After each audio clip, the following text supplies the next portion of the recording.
ನಮಸ್ಕಾರ ವೀಕ್ಷಕರೇ. ದಾವಣಗೆರೆ ದಂಗಲ್ ಈಗ ಸಂಪುಟ ಸಭೆಯಲ್ಲಿ ಕಿಡಿ ಹೊತ್ತಿಸುತ್ತಿದೆ. ಕಾಂಗ್ರೆಸ್ ಪಕ್ಷದ ಭದ್ರಕೋಟೆಯಲ್ಲಿ ಬಿರುಕು ಕಾಣಿಸಿಕೊಂಡಿದೆಯೇ? ಈ ಆಂತರಿಕ ಸಂಘರ್ಷವು ಪಕ್ಷದ ಭವಿಷ್ಯಕ್ಕೆ ಯಾವ ಪರಿಣಾಮ ಬೀರಲಿದೆ?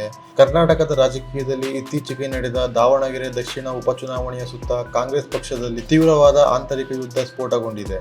ಉಪಚುನಾವಣೆಯ ಫಲಿತಾಂಶ ಬರುವ ಮುನ್ನವೇ ಪಕ್ಷದಲ್ಲಿ ಆರಂಭವಾದ ಭಿನ್ನಾಭಿಪ್ರಾಯಗಳು ಈಗ ಸಂಪುಟ ಸಭೆಯವರೆಗೂ ವಿಸ್ತರಿಸಿದೆ. ನಾಯಕರ ನಡುವಿನ ವಾಕ್ಸಮರ ಮತ್ತು ನಿರ್ಗಮನಕ್ಕೆ ಕಾರಣವಾಗಿದೆ. ಇದು ಕೇವಲ ಒಂದು ಉಪಚುನಾವಣೆಯ ಸಮಸ್ಯೆಯಲ್ಲ, ಪಕ್ಷದ ಒಳಗಿನ ಸಮನ್ವಯದ ಕೊರತೆ, ಸಮುದಾಯಗಳ ನಡುವಿನ ಸಂಬಂಧ ಮತ್ತು ಭವಿಷ್ಯದ ಚುನಾವಣಾ ತಂತ್ರಗಳನ್ನು ಪ್ರಶ್ನಿಸುವ ದೊಡ್ಡ ಘಟನೆಯಾಗಿದೆ. ಈ ವಿಡಿಯೋದಲ್ಲಿ ನಾವು ಈ ಸಂಪೂರ್ಣ ಸಂಗತಿಯನ್ನು ಎಳೆಯಾಗಿ ವಿಸ್ತರಿಸುತ್ತೇವೆ. ವಿಡಿಯೋವನ್ನು ಕೊನೆವರೆಗೂ ಮಿಸ್ ಮಾಡದೆ ನೋಡಿ. ಪ್ರಿಯ ವೀಕ್ಷಕರೇ, ಮೊದಲು ಈ ಸಂಗತಿಯ ಹಿನ್ನೆಲೆಯನ್ನು ಅರ್ಥ ಮಾಡಿಕೊಳ್ಳೋಣ. ದಾವಣಗೆರೆ ದಕ್ಷಿಣ ವಿಧಾನಸಭಾ ಕ್ಷೇತ್ರವು ಕಾಂಗ್ರೆಸ್ ಪಕ್ಷಕ್ಕೆ ದೀರ್ಘಕಾಲದಿಂದ ಭದ್ರಕೋಟೆಯಾಗಿದೆ.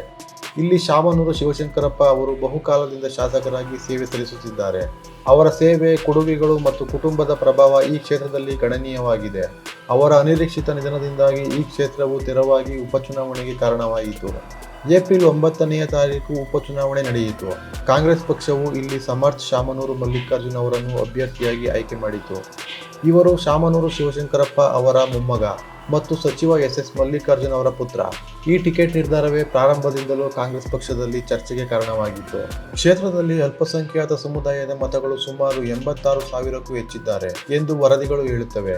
ಈ ಹಿನ್ನೆಲೆಯಲ್ಲಿ ಕೆಲವು ಮುಸ್ಲಿಂ ನಾಯಕರು ಅಲ್ಪಸಂಖ್ಯಾತ ಸಮುದಾಯದಿಂದ ಅಭ್ಯರ್ಥಿಯನ್ನು ನೀಡಬೇಕು ಎಂದು ಆಗ್ರಹಿಸಿದರು. ವಿಧಾನ ಪರಿಷತ್ ಸದಸ್ಯ ಅಬ್ದುಲ್ ಜಬ್ಬಾರ್ ಅವರು ಟಿಕೆಟ್ ಆಕಾಂಕ್ಷಿಯಾಗಿದ್ದರು. ಅವರು ಪಕ್ಷದ ಅಲ್ಪಸಂಖ್ಯಾತ ಘಟಕದ ಅಧ್ಯಕ್ಷರಾಗಿದ್ದರು ಮತ್ತು ದೀರ್ಘಕಾಲದಿಂದ ಪಕ್ಷಕ್ಕೆ ಸೇವೆ ಸಲ್ಲಿಸುತ್ತಿದ್ದರು. ಆದರೆ ಪಕ್ಷವು ಕುಟುಂಬದ ಪ್ರಭಾವವನ್ನು ಪರಿಗಣಿಸಿ ಸಮರ್ಥ್ ಅವರಿಗೆ ಟಿಕೆಟ್ ನೀಡಿತು. ಇದರಿಂದ ಅಬ್ದುಲ್ ಜಬ್ಬಾರ್ ಅವರು ಮತ್ತು ಇತರ ಮುಸ್ಲಿಂ ನಾಯಕರು ಅಸಮಾಧಾನಗೊಂಡರು. ಉಪಚುನಾವಣೆಯ ಪ್ರಚಾರದ ವೇಳೆ ಕೆಲವು ನಾಯಕರು ಪಕ್ಷದ ಅಭ್ಯರ್ಥಿಗೆ ಪೂರ್ಣ ಬೆಂಬಲ ನೀಡದೆ ದೂರ ಉಳಿದರು ಎಂಬ ಆರೋಪಗಳು ಕೇಳಿಬಂದವು. ಕೆಲವು ಸ್ಥಳೀಯ ನಾಯಕರು ಬಂಡಾಯವೆದ್ದು ನಾಮಪತ್ರ ಸಲ್ಲಿಸಿದರು. ಇದು ಪಕ್ಷದ ಒಳಗಿನ ಭಿನ್ನಮತವನ್ನು ಇನ್ನಷ್ಟು ತೀವ್ರಗೊಳಿಸಿತು. ಉಪಚುನಾವಣೆಯ ನಂತರ ಪರಿಸ್ಥಿತಿ ಇನ್ನಷ್ಟು ಬದಲಾಯಿತು. ಪಕ್ಷವು ಅಬ್ದುಲ್ ಜಬ್ಬಾರ್ ಅವರನ್ನು ಅಲ್ಪಸಂಖ್ಯಾತ ಘಟಕದ ಅಧ್ಯಕ್ಷ ಸ್ಥಾನಕ್ಕೆ ರಾಜೀನಾಮೆ ನೀಡುವಂತೆ ಕೇಳಿತು. ಅವರು ರಾಜೀನಾಮೆ ನೀಡಿದರು. ನಂತರ ಪಕ್ಷ ವಿರೋಧಿ ಚಟುವಟಿಕೆಯ ಆರೋಪದ ಮೇಲೆ ಅವರನ್ನು ಪಕ್ಷದ ಪ್ರಾಥಮಿಕ ಸದಸ್ಯತ್ವದಿಂದ ಅಮಾನತುಗೊಳಿಸಲಾಯಿತು. ಅದೇ ಸಮಯದಲ್ಲಿ ಮುಖ್ಯಮಂತ್ರಿಯವರ ರಾಜಕೀಯ ಕಾರ್ಯದರ್ಶಿಯಾಗಿದ್ದ ನಜೀರ್ ಅಹಮದ್ ಅವರನ್ನು ಆ ಸ್ಥಾನದಿಂದ ತೆಗೆದುಹಾಕಲಾಯಿತು. ಇವರಿಬ್ಬರು ಪಕ್ಷದ ಅಭ್ಯರ್ಥಿಗೆ ವಿರುದ್ಧ ಕೆಲಸ ಮಾಡಿದ್ದಾರೆ ಎಂಬ ಆರೋಪಗಳು ಹೆಚ್ಚಾದವು. ಸಚಿವ ಜಮೀರ್ ಅಹಮದ್ ಖಾನ್ ಅವರ ವಿರುದ್ಧವೂ ಪ್ರಚಾರದಲ್ಲಿ ಅಸಹಕಾರ ತೋರಿದ್ದಾರೆ ಎಂಬ ಚರ್ಚೆಗಳು ನಡೆದವು. ಇದು ಕಾಂಗ್ರೆಸ್ ಪಕ್ಷದಲ್ಲಿ ಆಂತರಿಕ ಸಂಘರ್ಷವನ್ನು ಇನ್ನಷ್ಟು ಉರಿಯುವಂತೆ ಮಾಡಿತು. ಗುರುವಾರ ನಡೆದ ಸಚಿವ ಸಂಪುಟ ಸಭೆಯಲ್ಲಿ ಈ ವಿಚಾರ ತುಂಬಾ ಬಿಸಿಯಾಯಿತು. ಸಚಿವ ಪ್ರಿಯಾಂಕ ಖರ್ಗೆ ಅವರು ಮುಸ್ಲಿಂ ನಾಯಕರ ಪರವಾಗಿ ತೀವ್ರವಾಗಿ ವಾದಿಸಿದ್ದರು. ಅವರು ಹೇಳಿದರು, ನಾವು ಮುಸ್ಲಿಂ ಸಮುದಾಯವನ್ನು ಕಳೆದುಕೊಳ್ಳುತ್ತಿದ್ದೇವೆ. ದಾವಣಗೆರೆ ದಕ್ಷಿಣ ಕ್ಷೇತ್ರದ ಚುನಾವಣಾ ಪ್ರಚಾರದಲ್ಲಿ ಮುಸ್ಲಿಂ ಸಮುದಾಯದ ಮ್ಯಾಪಿಂಗ್ ಸರಿಯಾಗಿ ನಡೆಯಲಿಲ್ಲ. ಮುಸ್ಲಿಂ ನಾಯಕರ ಮನೆ ಮನೆಗೂ ತಲುಪಲು ವಿಫಲರಾದರು. ಈ ಕ್ರಮಗಳಿಂದ ಅಲ್ಪಸಂಖ್ಯಾತ ಸಮುದಾಯದ ಸಿಟ್ಟನ್ನು ಪಕ್ಷ ಎದುರಿಸುವಂತಾಗಿದೆ ಎಂದು ಎಚ್ಚರಿಸಿದರು. ಸತೀಶ್ ಜಾರಕಿಹೊಳಿ ಅವರು ಕೂಡ ಇದಕ್ಕೆ ಬೆಂಬಲ ನೀಡಿದರು. ಅವರು ಅಬ್ದುಲ್ ಜಬ್ಬಾರ್ ಅವರ ಮೇಲೆ ಕೈಗೊಂಡ ಕ್ರಮ ತೀರಾ ಅವಸರದ ನಿರ್ಧಾರ. ನಾನು ಜಬ್ಬಾರ್ ಅವರೊಂದಿಗೆ ಮಾತನಾಡಿದ್ದೇನೆ. ಇದು ಸಮುದಾಯಕ್ಕೆ ಸವಾಲು ಹಾಕುವಂತೆ ಮಾಡಿದೆ ಎಂದು ಅಸಮಾಧಾನ ವ್ಯಕ್ತಪಡಿಸಿದರು. ಇದಕ್ಕೆ ಪ್ರತಿವಾದವಾಗಿ ಲಿಂಗಾಯತ ಸಮುದಾಯದ ಕೆಲವು ಸಚಿವರು ಮುಂದೆ ಬಂದರು. ಅವರು ಹೇಳಿದರು, ಪಕ್ಷಕ್ಕಿಂತ ಯಾರೂ ದೊಡ್ಡವರಲ್ಲ. ತಪ್ಪಾದಾಗ ಕ್ರಮ ತೆಗೆದುಕೊಳ್ಳುವುದು ಅನಿವಾರ್ಯ. ಶಿಸ್ತು ಪಕ್ಷದ ಬುನಾದಿಯಾಗಿದೆ. ಇಲ್ಲಿ ಸಮುದಾಯಗಳನ್ನು ತಾರತಮ್ಯ ಮಾಡುವುದು ಸರಿಯಲ್ಲ ಎಂದು ವಾದಿಸಿದರು. ಇದರಿಂದ ಸಭೆಯಲ್ಲಿ ವಾದ ಪ್ರತಿವಾದಗಳು ತೀವ್ರವಾದವು. ಈ ವೇಳೆ ಡಿಸಿಎಂ ಡಿಕೆ ಶಿವಕುಮಾರ್ ಅವರು ಮತ್ತು ಸಚಿವ ಎಸ್ ಮಲ್ಲಿಕಾರ್ಜುನ್ ಅವರು ಸಭೆಯಿಂದ ಹೊರನಡೆದರು. ಇದು ನಾಟಕೀಯ ಘಟನೆಯಾಗಿ ಪಕ್ಷದ ಒಳಗಿನ ಒತ್ತಡವನ್ನು ಬಹಿರಂಗಪಡಿಸಿತು. ಡಿಕೆ ಶಿವಕುಮಾರ್ ಅವರು ಯಾರು ಏನು ಕೆಲಸ ಮಾಡಿದ್ದಾರೆ, ಯಾರು ಮಾಡಿಲ್ಲ ಅನ್ನುವುದಕ್ಕೆ ಎಲ್ಲ ದಾಖಲೆಗಳಿವೆ ಎಂದು ಖಡಕ್ ಆಗಿ ಹೇಳಿದ್ದಾರೆ ಎಂಬ ವರದಿಗಳು ಬರುತ್ತಿವೆ. ಈ ಸಂಘರ್ಷವು ಸಮುದಾಯಗಳ ನಡುವಿನ ಸಂಬಂಧವನ್ನು ಪ್ರಶ್ನಿಸುತ್ತಿವೆ. ಮುಸ್ಲಿಂ ನಾಯಕರ ಮೇಲಿನ ಕ್ರಮಕ್ಕೆ ಲಿಂಗಾಯತ ಸಚಿವರು ನೀಡಿದ ಪ್ರತಿವಾದವು ಪಕ್ಷದ ಶಿಸ್ತಿನ ಬಗ್ಗೆ ಅವರ ನಿಲುವನ್ನು ತೋರಿಸುತ್ತದೆ. ಅವರು ಪಕ್ಷದ ಏಕತೆ ಮತ್ತು ನಿಯಮಗಳನ್ನು ಮುಂದುವರಿಸುವುದು ಮುಖ್ಯ ಎಂದು ಒತ್ತಿ ಹೇಳಿದರು. ಇದು ಕಾಂಗ್ರೆಸ್ ಪಕ್ಷದಲ್ಲಿ ಸಮುದಾಯ ಆಧಾರಿತ ರಾಜಕೀಯವು ಎಷ್ಟು ಸಂಕೀರ್ಣವಾಗಿದೆ ಎಂಬುದನ್ನು ತೋರಿಸುತ್ತದೆ. ಕರ್ನಾಟಕದಲ್ಲಿ ಲಿಂಗಾಯತ ಮತ್ತು ಮುಸ್ಲಿಂ ಸಮುದಾಯಗಳು ಪಕ್ಷದ ಮತಬ್ಯಾಂಕ್ ಆಗಿ ಮುಖ್ಯ ಪಾತ್ರ ವಹಿಸುತ್ತವೆ. ಈ ಸಂಘರ್ಷವು ಈ ಸಮುದಾಯಗಳ ನಡುವಿನ ಸಮತೋಲನವನ್ನು ಕದಡುವ ಸಾಧ್ಯತೆ ಇದೆ. ನಾಯಕರ ವಾಕ್ಸಮರ ಮತ್ತು ನಿರ್ಗಮನದ ಕುರಿತು ಮಾತನಾಡುವುದಾದರೆ, ಸಭೆಯಲ್ಲಿ ನಡೆದ ಚರ್ಚೆಯು ತೀವ್ರವಾದ ವಾಕ್ಸಮರಕ್ಕೆ ತಿರುಗಿತು.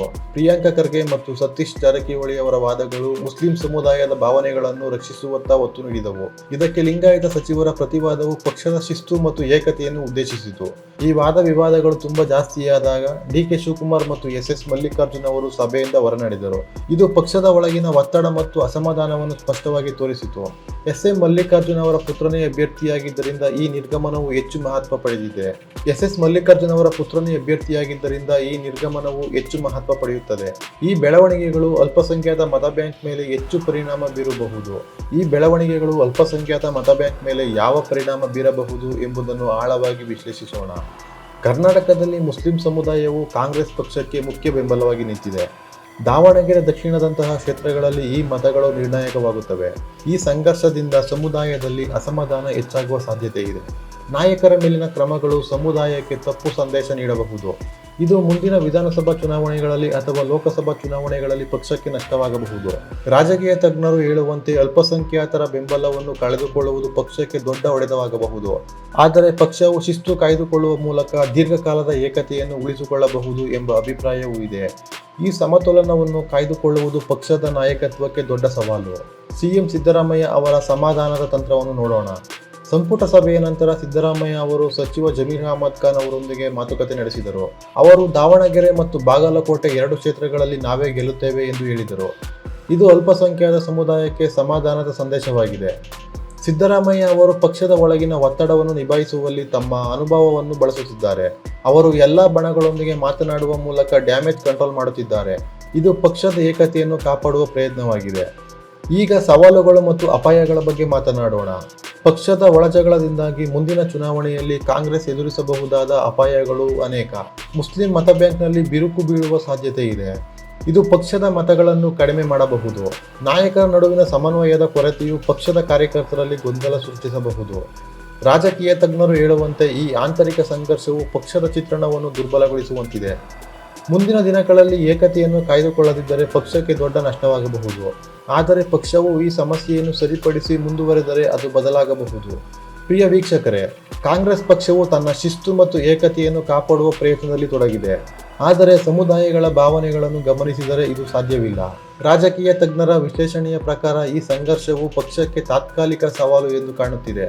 ಆದರೆ ಇದನ್ನು ಸರಿಯಾಗಿ ನಿಭಾಯಿಸದಿದ್ದರೆ ದೀರ್ಘಕಾಲದ ಪರಿಣಾಮಗಳಾಗಿರಬಹುದು.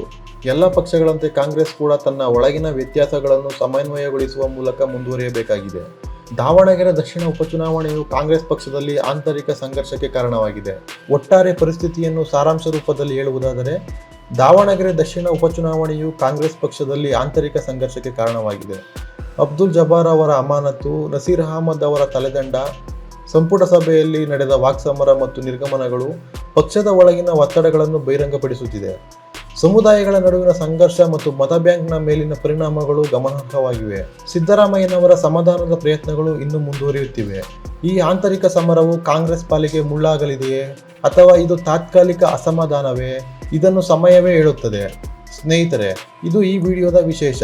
ನಿಮ್ಮ ಅಭಿಪ್ರಾಯಗಳನ್ನು ಕಮೆಂಟ್ ಮಾಡಿ ತಿಳಿಸಿ. ಈ ವಿಡಿಯೋ ನಿಮಗೆ ಇಷ್ಟವಾದರೆ ಲೈಕ್ ಮಾಡಿ, ಶೇರ್ ಮಾಡಿ ಮತ್ತು ಸಬ್ಸ್ಕ್ರೈಬ್ ಮಾಡಿ. ಧನ್ಯವಾದಗಳು.